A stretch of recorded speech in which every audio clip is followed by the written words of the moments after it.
Hey friends, it's Ruben with Hi-Fi MIDI. This is Umansky bass by SubMission Audio, a custom 6-string Dingwall Z3X bass with samples recorded by Jacob Umansky of Intervals. The sample library works with the full Kontakt plugin as well as the free Kontakt player, so you can play it standalone or within all major DAWs on Windows and Mac. The download size was almost 4 gigabytes, but the loaded samples only take up 850 megabytes of RAM. Installation was easy. Simply enter the serial number into the native Access app and click download. The process is automatic and quick. Before diving into the sounds and features, I want to announce that SubMission Audio is letting me give one of these away. To enter the drawing, please go to Umansky bass review video on my website in the free resources page. Below the video, type in hashtag Umansky bass and you will be entered into the drawing, which will take place a week from the release of this video. You can also download the project file, WAV files, and MIDI files for my composition in the download window of that video. I'll leave a direct link in the description. So my initial thought is that this is a beautiful graphic user interface. The settings menu is on the top right, which I'll cover later. The middle section has a bass, which you can play by clicking on any string and fret. Below is the tone switcher and mixer button. On the bottom you have your articulation display, your picking style, the doom button, the humanize knob, and the position knob, which I'll cover in a bit. Now let's listen to the tones and articulations. This is a DI tone which has no effects, so you're hearing the bass's raw samples.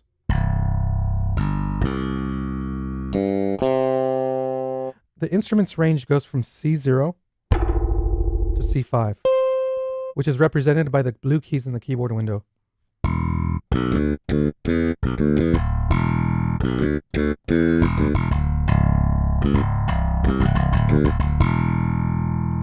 Every fret has been recorded, so you get the maximum number of tones possible out of this instrument.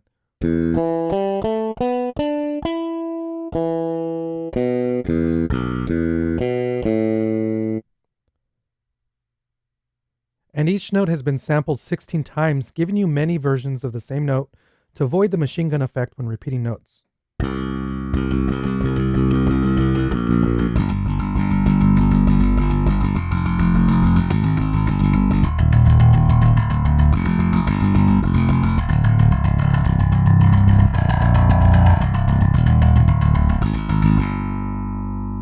The purple key is the note repeat, so you can play quickly if you're inputting notes from a keyboard. The bass uses a playing logic that should be standard on all bass plugins, where the notes being played stay within a 4-note range and switch strings automatically if it falls outside that range. This is how real basses play.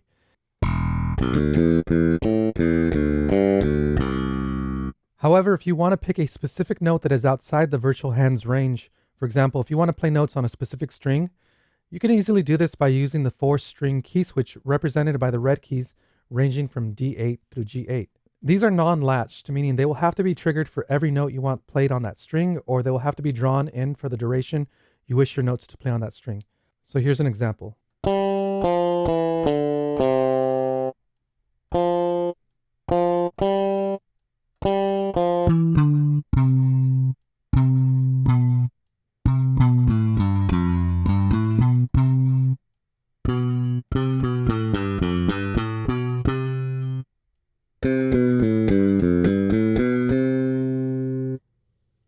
Umansky bass features 3 ready mix tones: clean, grit, and heavy. Here's the clean preset, which has a heavy low end and a bit of an edge in its timbre, but maintains a beautiful clarity and presence when mixed with other instruments.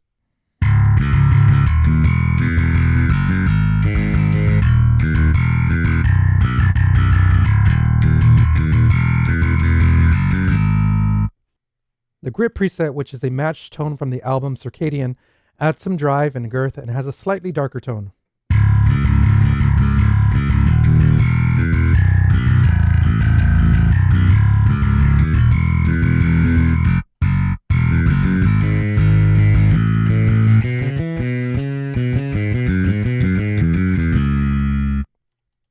The heavy preset adds even more drive, a brighter tone, and less girth and compression than grit.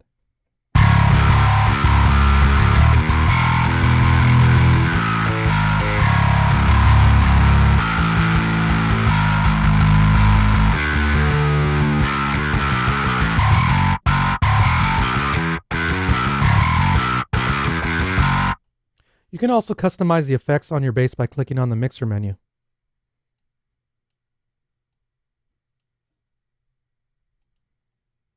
Let's go over the articulations.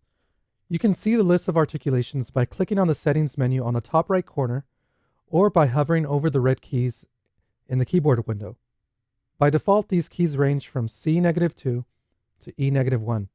The default articulation is going to be a regular sustained sound, and this plugin alternates between different finger samples, so finger alternate, finger index, and finger middle.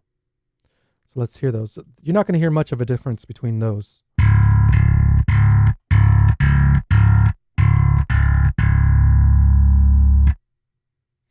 Then on D#-2, you have a dead note.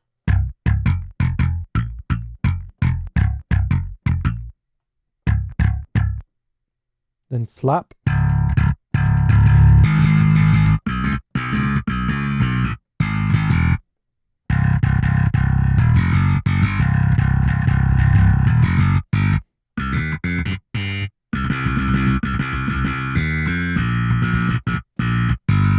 Dead slap. Pop.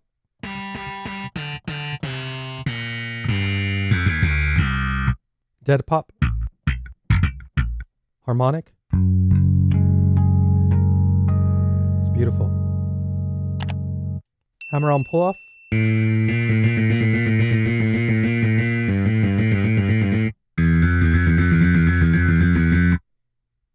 Tapping.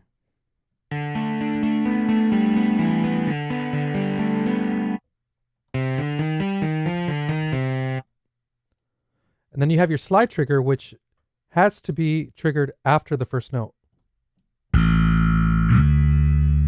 And this is velocity sensitive, so the velocity of the second note will determine the slide speed.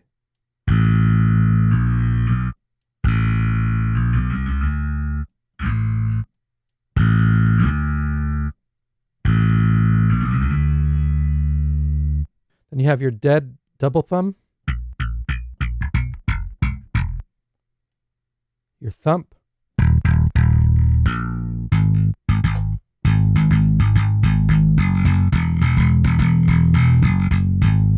double thumb, double thumb pop, and fret hand mute. So as you can see, there's a lot of nuanced articulations here. So if you're a bassist, you can take advantage of these if you know exactly where you want those articulations to be triggered. And it's going to allow you to have a very expressive performance. You can change the articulation key switch to any available key in the key switch map. Simply go to your articulation and click on the key that you want to assign it to. You can also change whether the articulation is momentary or latched, the articulation color. If you have an NKS keyboard, the colors on your keyboard will match the keyboard window within your plugin. You're also able to change the bass tuning and save and load your presets here. The picking window shows you the picking styles, how often it's going to switch between fingers. The Doom button, which is a throwback to the game, limits the samples to the forefinger and only allows 4 samples per note. While I love these little Easter eggs within plugins, I personally wouldn't use this as it gets you closer to the machine gun sound. Here's the Doom sound.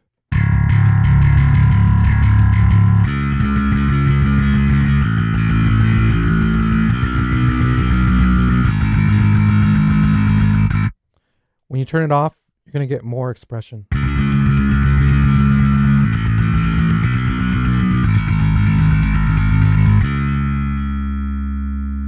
The humanize knob increases the randomness of the note velocity, so setting it to machine will follow your note input precisely, while increasing it shifts it from a more human-like feel and then to a bassist feel at its maximum value, because we all know that bassists aren't human. Let's listen to it.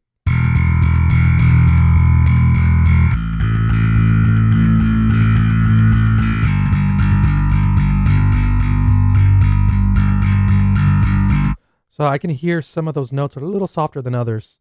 The position knob is like a capo and will start your notes off at that position. You can use this to avoid open strings. It is MIDI assignable, so you can program it to change in the middle of your song.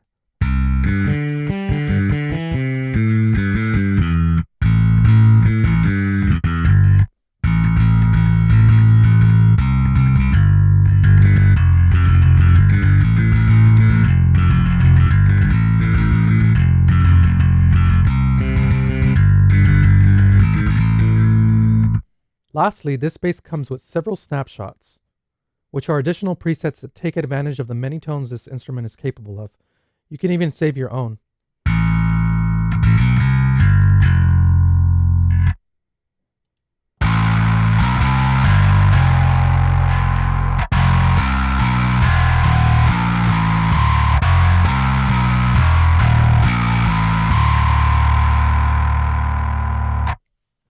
I had a wonderful time programming this bass. It sounded great out of the box. I didn't have to mess with it much to get the sound to cut through the mix. Programming it was simple and straightforward, but because of its massive range, all of the articulations and 4-string key switches fell outside of my MIDI keyboard's range. So playing on keyboard won't give you the full potential of this plugin unless you move all of the articulations to start on D5. Otherwise, you'll have to program in the changes you want, which isn't a deal breaker, it's just another way of working. Well, friends, I hope you enjoyed this demo and review. If you did, please give it a thumbs up. And if you're new here, subscribe to my channel and click the notification bell so you can know when I post a new video or go live. Leave a comment below letting me know what you think of it or if you have a question. And again, thanks for watching.